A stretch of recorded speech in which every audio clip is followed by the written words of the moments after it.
welcome to another episode of Coffee with Samso. I'm here with Scott Williamson from Blackstone Minerals.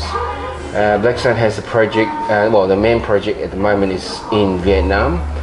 But Scott, maybe, thanks for agreeing to come on Coffee with Samso. And maybe you can start, just give us a brief about yourself and what your history, and then lead into the project, I guess. Yeah, no worries. Well, thanks for the opportunity.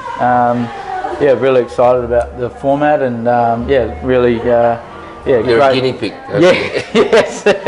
It's I think good to talk about mining and a coffee. So I started my mining back in the School of Mines in Kalgoorlie. So I started in 2001. I left school and spent about 4 or 5 years at uni and studied mining engineering and commerce, and now found myself sort of running a mining exploration company, which is a little bit different for a mining engineer. But over this sort of journey over the last sort of 18 months, I've sort of fallen into what looks like it could be a mining project. So pretty excited to really get into this Vietnam asset and see what we can do, and maybe sort of dust off the old mining engineer's handbook and maybe develop a mine, which would be pretty exciting. But so we sort of started out initially looking for cobalt in Canada, and that we had a good run there, and so did everybody else. Yeah, we were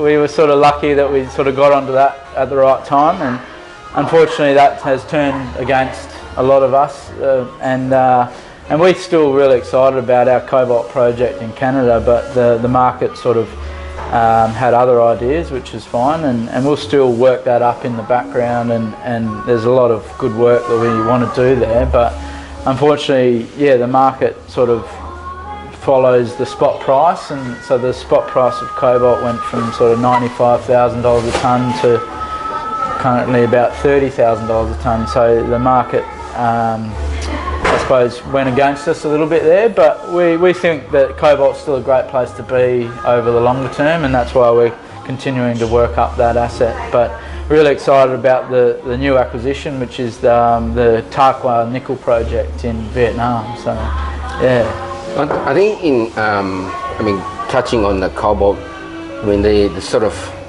what they call the prevalent thinking is that the nickel sulfate kind of nickel story is a stronger one that's got a bit more legs to run. I mean, from sort of an observer from outside. Mm-hmm. I mean, do you guys feel that? I mean, sure, cobalt has it run, but coming back from 90 something down to, is it 30 now? Mm-hmm. 30. I mean, there are views about where it should be and where will it be, but I think nickel story hasn't really kicked on. It's been threatening to move, and that's why I like the nickels, especially the nickel sulfides story, which is what you guys have out there. And I mean, it is a good mining structure. I mean, you got the good assets there. You got all the infrastructures in place. Good infrastructure too. We should sort of take that into consideration. But what is your thought on this nickel price? People saying in a couple of years' time it's going to take off. What's your thoughts?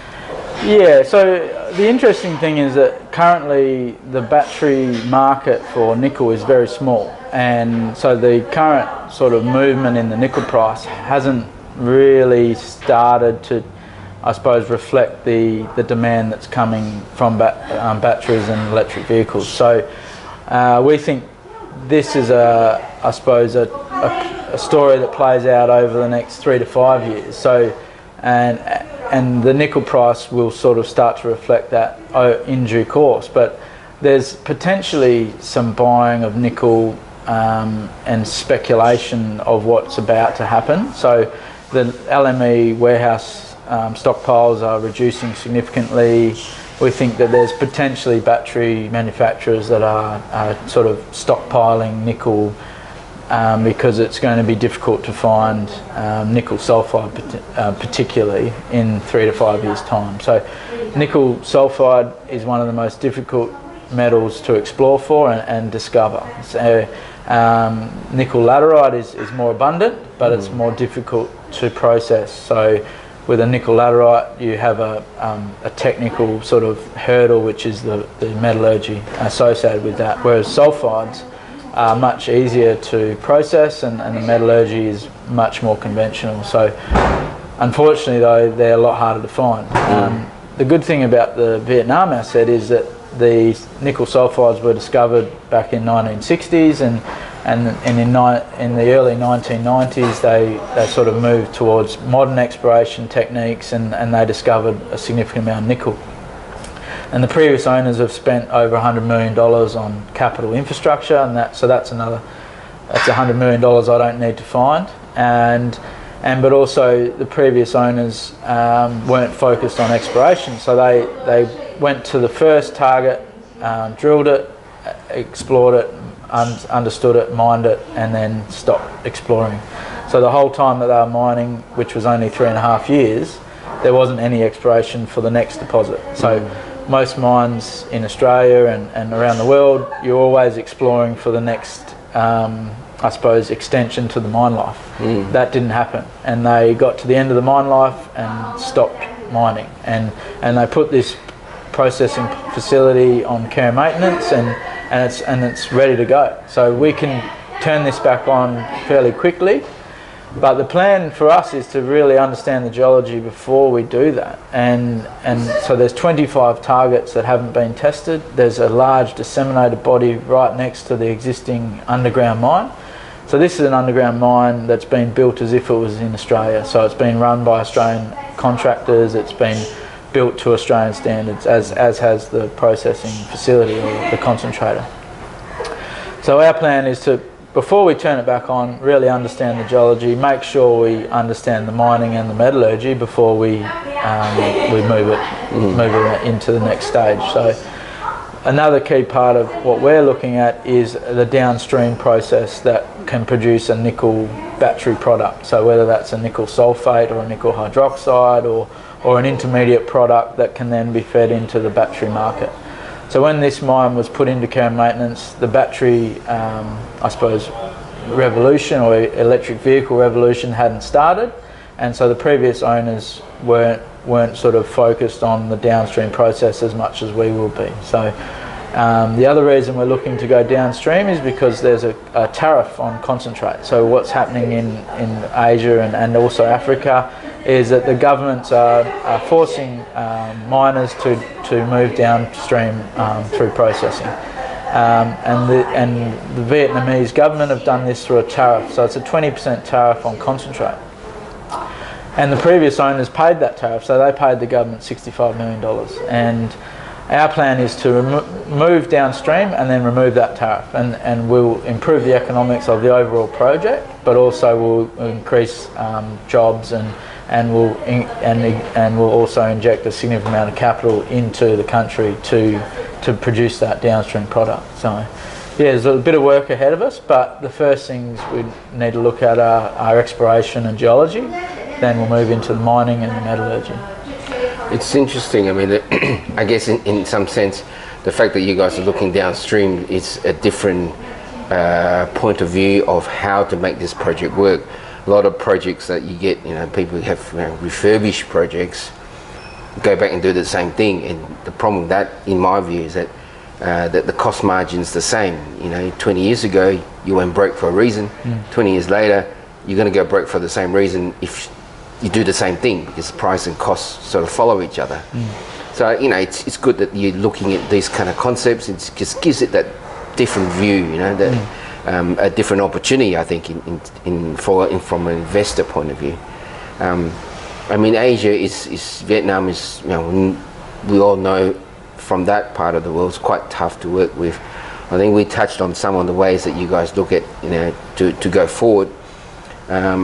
I think also the fact that nickel, you're in the market space.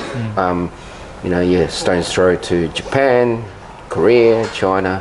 I think that could just give that cost of issues a sort of a lesser degree of importance. Not to say it's not important, but a lesser degree. Do you agree with that kind of thinking? Yeah, so there's a lot of benefits of being in Vietnam.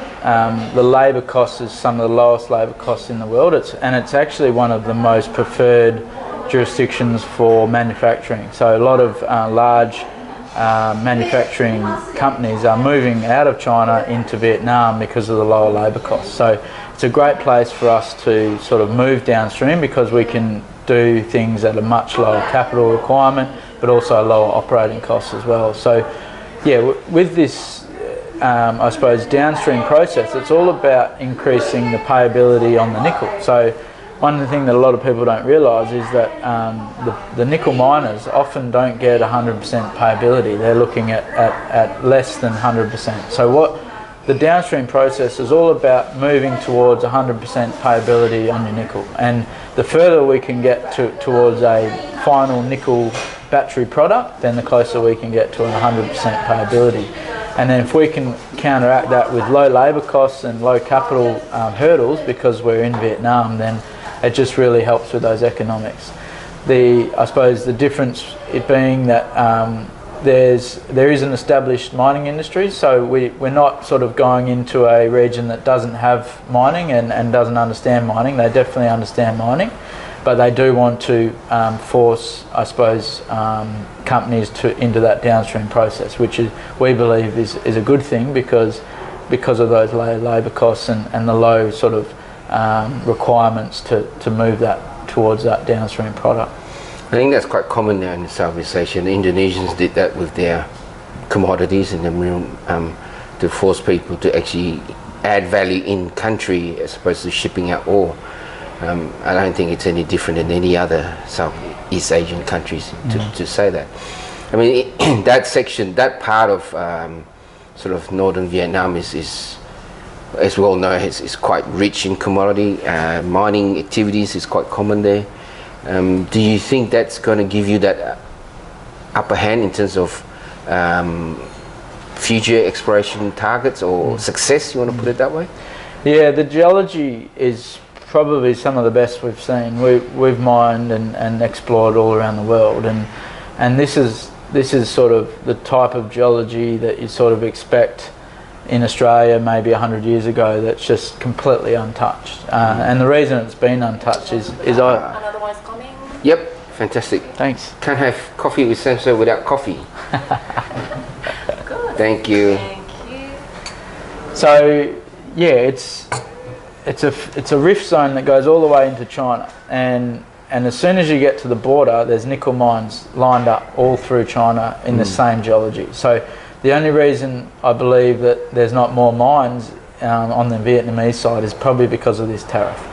But the reason being is that other operators or previous owners were capital constrained, and what the plan for us is to bring in a partner that can help fund these downstream processes, and we believe that partner will be someone that's associated with the battery industry. So it's being so close to South Korea, China, Japan, it gives us a really, I suppose, good foundation to bring those partners in. LG Chem, for instance, are looking to build batteries in Haiphong, which is 350 kilometres away from the mine site. So they're injecting $2 billion into Vietnam to build batteries, and the reason being is it's one of the best manufacturing hubs in the world. So they've seen that opportunity. They now need to look for the raw materials, and so they I suppose are a potential partner for us. There's the opportunity geologically is it's as good as we've ever seen. So what we're looking for is a magmatic nickel sulfide, and that's similar to Jinchuan or Norilsk or Voisey's Bay, Nova Bollinger. These are some of the best nickel, copper, platinum, palladium and cobalt deposits in the world, and the reason we like this geology is because this is the type of geology that gives you large world-class deposits, and we think that's what we're after. Yeah, I mean, in terms from the nickel space, I always like nickel sulfide because obviously you get better grades, you get continuity much better. As you touched on before, it's easy for you to extract the metal out. And there's abundance of nickel laterites in the world, but there's also a reason why they're still in the ground and not happening. I mean, you look at the Cambalda stuff that we have here. It's even during the bad times, they are still producing. So it's like Western areas. I think their grade is 9, 8%, but towards 10, 10%. So you know, I remember sitting there watching it, and I think, geez, I never knew these things existed. You know, so during the bad time, I can see that the ones that have those kind of good projects are still moving, whereas the ones that are sort of sub-economic tend to slow down. You know, so that's why I sort of mentioned the change in how you look at the projects can add that few percent to the story, if you want to put it that way. I mean, you also have something, I quite like it, but I think in terms of size, comparative to the Vietnamese stuff, it may be a bit smaller, but the ones that you have in WA, I mean, it's a nice nickel story. I mean, I love exploration, and I always think that, you know, it's where you get the big value add, you know, the big hit, but maybe touch on that, because I quite like that project down there. Yeah. I like the story anyway. It is an interesting one, because our core business is greenfields exploration, and the only reason we're not drilling greenfields targets is because the market is just not quite there for that. And so we listed on what is the Silver Swan South project, and it's 10 kilometres south of Silver Swan, but it's 8 kilometres along strike of Canal Belt. So this is, talk about world-class geology, this is probably some of the best geology you'll find for gold and nickel anywhere in the world. So we're looking for komatiite style nickel sulfide, which is a little bit different to that magmatic type, but can still produce that very high grade and potentially higher grade than, say, a magmatic system. So the Silver Swan mine in its day was a 10% nickel mine, and actually the first ever mine I worked at, and I remember seeing just whole faces full of this shiny metal and being high grade nickel sulfide. It's quite remarkable how even as a colourblind mining engineer, I could see the nickel, and so we're looking for high grade nickel sulfides. There's a 10 kilometre package of ultramafics. We picked it up for the nickel, but then our first couple of aircore programs, we were getting some really good gold numbers as well. So it's interesting. The gold sits almost on top of the nickel, but just to the west of it, and there's a shear zone coming in from what we believe is the Fitzroy shear zone from Canal Bell. So that's a really good potential conduit for gold as well. So we're looking for high grade nickel sulfides. We've got 2 big geochem signatures for nickel, copper, cobalt, platinum, palladium, arsenic, all the right signatures for a sulfide ore system. The other thing that's exciting about this project in Silver Swan South is that it's under a lake. So what we're seeing in Australia is the best and the biggest discoveries of recent times are under cover, and particularly some of them are under lake cover down near Cambalda. So we're under a lake cover. So if there is something to be discovered here, there's a reason why it's still there, and it's because previously there was no outcrop and no signs of any mineralisation under the lake. So we've had to drill air core down to as deep as 100 metres to get to the basement and take a sample of the basement geochem. And so that's how we've got these good geochem signatures. And there's no holes into fresh rock. So there's previous explorers have only done air core, and we've done 2 rounds of air core ourselves, and so the next step for us is to just start those deeper holes, downhole EM. So we don't think EM will penetrate through the lake cover, so it's all about drilling deeper, downhole EM, vectoring into the massive sulfide. So yeah, at the moment we'd probably classify that as our 3rd priority project, because the cobalt asset in Canada is still a significant asset, and we're progressing that as well. Hopefully we get some time and some money to attack the Silver Swan South asset, because and potentially even build it out as well, because there's some great ground around that at Black Swan concentrator we think that can really add value to that project as well, and now's the time to be picking up ground before this nickel sort of boom happens over the coming years, I think. So yeah.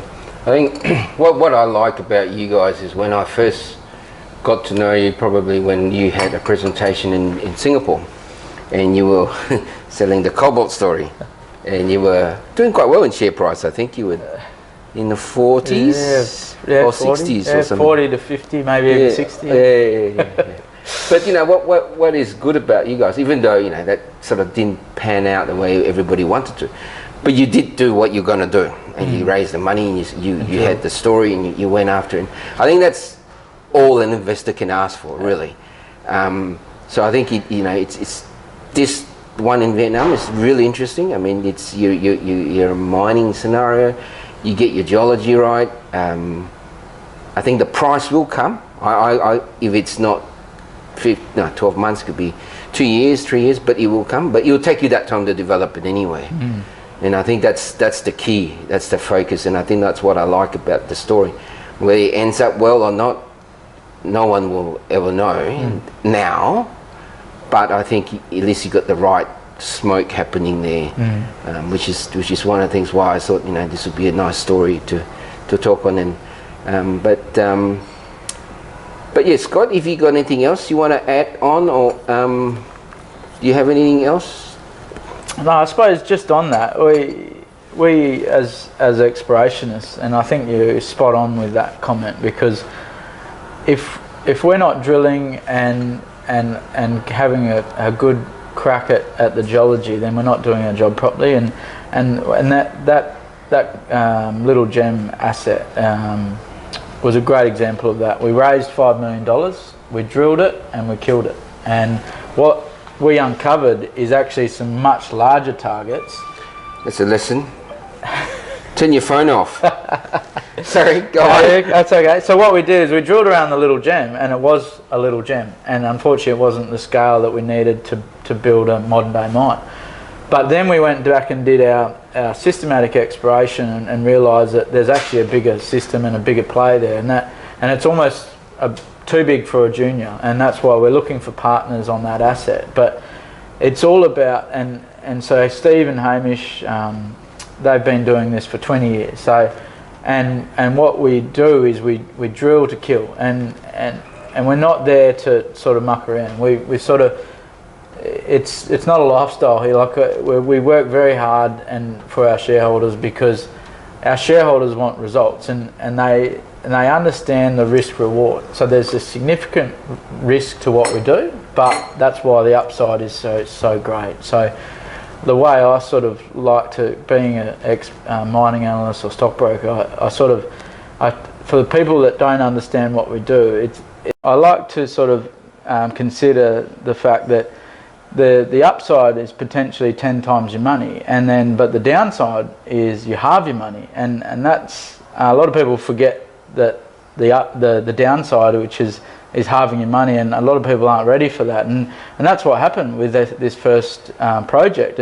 But now we have this opportunity where we've got this new exciting project. We've got a great capital structure. We've only got 150 million shares on issue. The board of management still own over 20% of the register, so it's nice and tight. We get to go again, and that similar situation occurs now. But what we've got a little bit differently this time is not just an exploration story, but a mining story, and it's more of a macro story as well, because it's all about this electric vehicle revolution, but it's all about moving this towards what could be a downstream process for the battery industry, and that's potentially got significant upside as well. But also we're still keen to deliver with the drill bit and exploration excitement at the same time. So we've got this sort of dual sort of strategy where we'll continue to explore and potentially find a world-class ore body, but also at the same time the existing ore bodies and targets and the existing infrastructure, really leveraging off that and turning this back into a mine that we think it will be over the coming years. Yeah, I think what is important is about the people that's running it.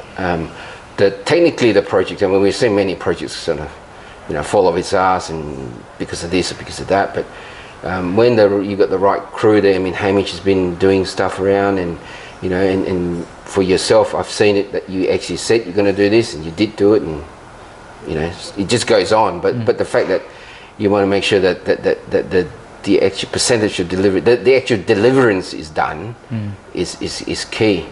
Well, we'll wrap it up. But thanks, Scott, for coming up and just sharing your thoughts on Blackstone and having a coffee and being guinea pig number 8 or 7, forget now. My pleasure. But we're at Cherry and Grapes today, and they got fantastic props. I might come back here and do this. And good coffee. And good coffee, definitely. Coffee at Cherry and Grapes, Emerald Terrace. Even though I paid for this. All right, thanks, Scott. Thank you. Okay, Thanks for your time.